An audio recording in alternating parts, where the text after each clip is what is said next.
Selanjutnya Ibu akan absen dulu ya. Apakah semuanya hadir semua?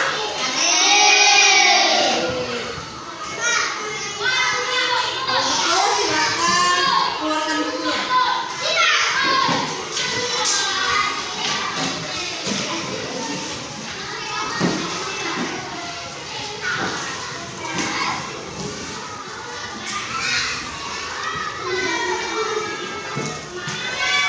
Ya, hari ini belajar bahasa Indonesia tentang mengingat ya. Apa itu? Nah, sebelum memulainya Ibu akan menjelaskan tujuan pembelajaran hari ini ya.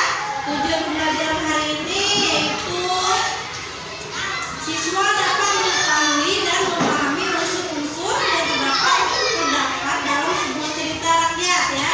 Cerita rakyatnya yaitu Malin Kundang. Apa itu cerita rakyat? Ibu jelaskan dulu pengertian cerita rakyat ya.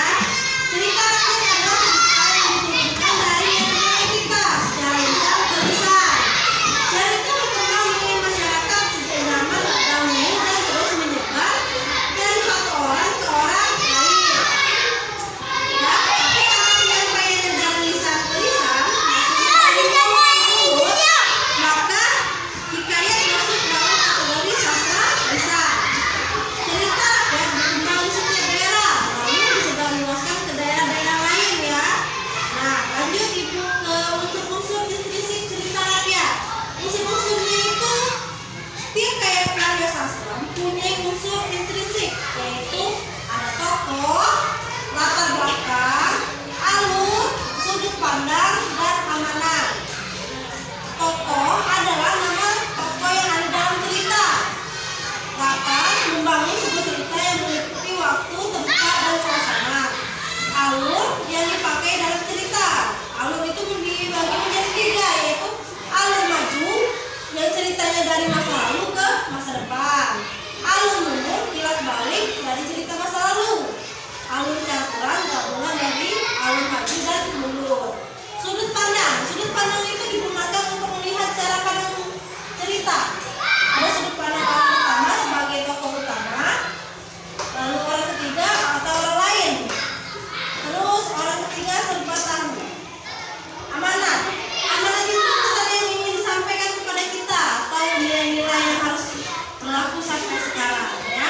Jadi itu unsur-unsur intrinsik. Unsur-unsur intrinsik cerita rakyat.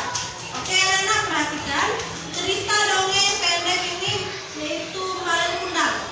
Ibu bacakan ya. Alkisah di pesisir pantai daerah Sumatera Barat, hiduplah seorang ibu bersama anak kesayangannya yang bernama Malin.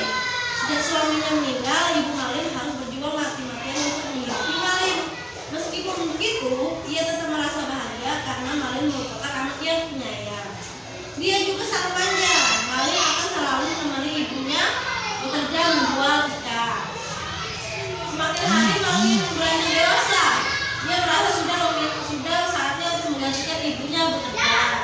Namun Malin memiliki keinginan lain ketika melihat banyak teman sebayanya bisa kaya raya dalam waktu cepat setelah berjualan di